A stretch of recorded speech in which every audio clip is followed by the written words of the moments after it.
बार संगवारी हो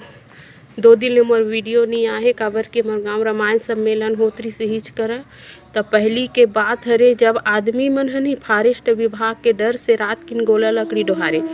तो हमार गांव के 2-4 झन भैया मन ह गोला लकड़ी लाने बा रात के जंगल गे रथे। तो जैसे ही ओमन ह लकड़ी बोहो के आवत रथे ना ते हमार घर तीर के भैया बताए कि जैसे ही लकड़ी बोहे आवत रहे कथे नरवल नहा के तैसरे उनचे एक ठन झुंझकुर रहा कथे जंगल में तिहा ले एक झन परेतिन है मतलब टोन्ही हरे वह तेह निकलिस कथे जोगनी असन बरत तहन ओह डर्रा के कथे और डर के मारे अपन संगवारी से तेला बते तुमन का चीज कथे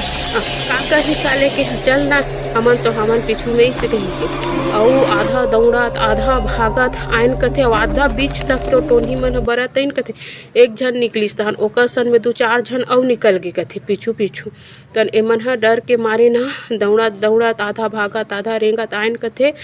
और ओकर बाद से नहीं रात की लकड़ी लाए बर चेतेन कथे तिहर नहीं जान कथे लकड़ी लाए बा और पहली मोबाइल नहीं रहा तो टार चल धर के जान कथे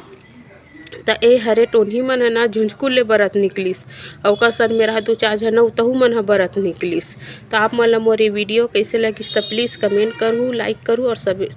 सब्सक्राइब जरूर कर दो।